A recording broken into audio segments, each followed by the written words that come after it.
Hello, Internet. I just wanted to see what would happen if you killed actual Loretta before this Loretta. You know? Because if you killed Morgot before Margit, Margit doesn't spawn. So what happens if you kill Loretta before Loretta? Does Loretta still spawn? Loretta still spawns. What are the odds? Murder. Murder. Alright, we're done.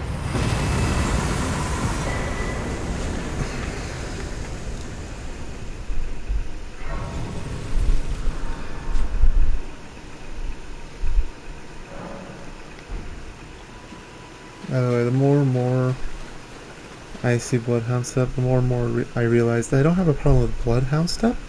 I have a problem with the people who just spam it constantly. You know, like, that's all they know how to do. I mainly just use it as a, if I am in a tight situation, I get out of it. You know? Not like, that's my only means of escape. Especially in gank fights. Other than that, I just don't use it.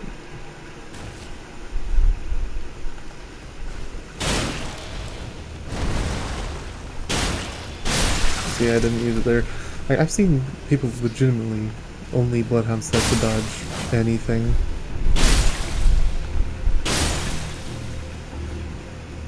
And it's kind of pathetic.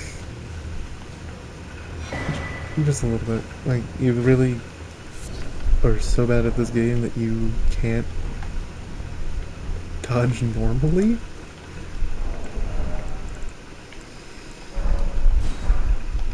By the way, if you're wondering, I am doing Cyro's mathematically correct poison build. Except it's min-maxed. So I would say more mathematically correct. Because I noticed he had an extra 1 in a lot of his stats.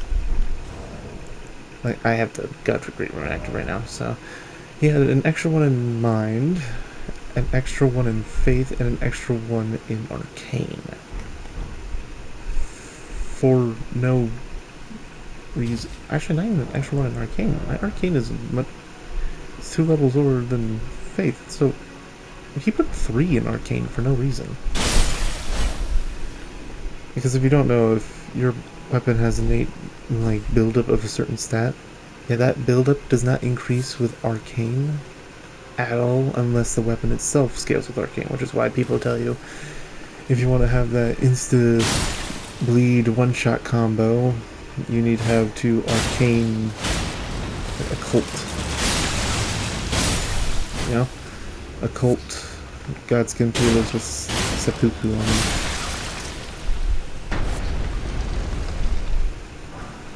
Because that puts the bleeding effect on them, but also makes that bleeding effect max damage as well as maximum physical damage.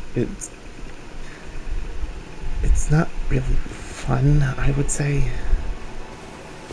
to fight people like that. Yeah, it's like, oh wow, you're spamming spells. I just need to do this, and I win. I don't find that fun. So I'm using the mathematically correct poison build. I love the look of the crystal weapons. It looks so good. So yeah. That's why I'm doing it. Another reason why I'm doing it is because I'm getting sick and tired of ganks. Like, that's all you're ever going to find in this game. It's very rare that somebody actually doesn't gank you.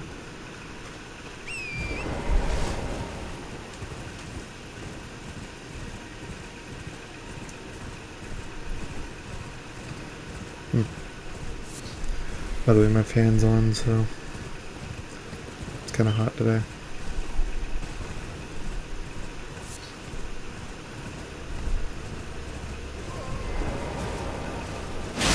There we go. Yeah.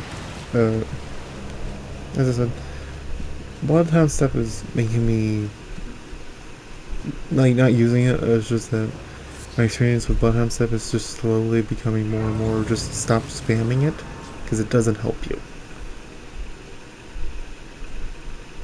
Because people use it as an engagement thing. It's not. It's supposed to be a dodge. Like, say there's like a huge attack that they're doing, or maybe like they're doing Elden Stars and or Stars of Ruin.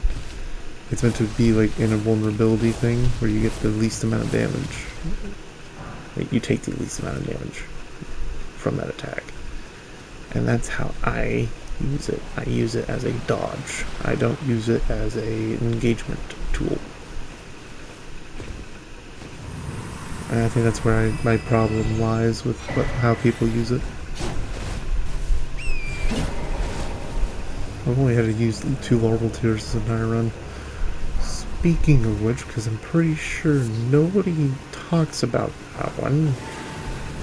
I'm pretty sure I saw this video about all Larval Tears, and they skipped over this one. Because most of the time, it's a weak enemy that just stands by itself. This one's in a group of weak enemies, so you're like probably not thinking it's going to have a Larval Tear, but it does.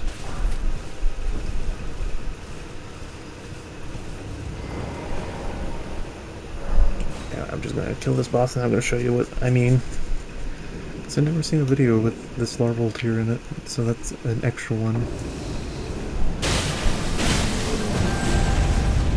You can't repulse me.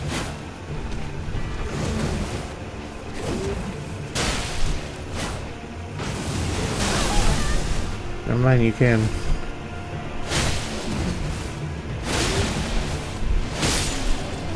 I am a master of dodge.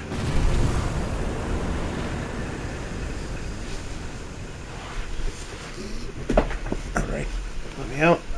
I'll show where that Larval Tear is. That'll be it for this little tiny episode. Sorry I had to stretch. Yeah, Larval Tear I'm talking about. I believe it's right around this point. Or maybe it's like right here. All I know is it's close to this grease.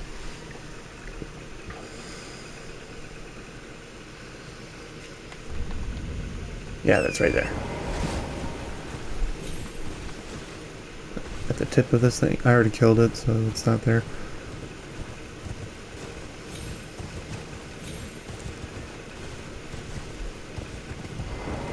And there's just a bunch of these guys around here. So you're probably thinking, oh, there's not a Larval Tear here. Yeah, there's one. As I said, I've already killed it, so I already got it. But there's one all the way over here. You kill it, it spawns a troll with a flaming sword that has massive AoEs. You kill that, you get a Larval Tear. The more you know. Yeah. So yeah, I just wanted to fix my complaint about an earlier video. Bloodhound Step is not that bad. It's still a little bit overpowered to where everybody just uses it. I don't think it's that bad. And I think I found out a way of how to nerf Rivers of Blood without actually nerfing it. Make it work like the Chaos Blade in Soul games. Where, yeah, it has more damage than your average katana, but you take damage on every hit.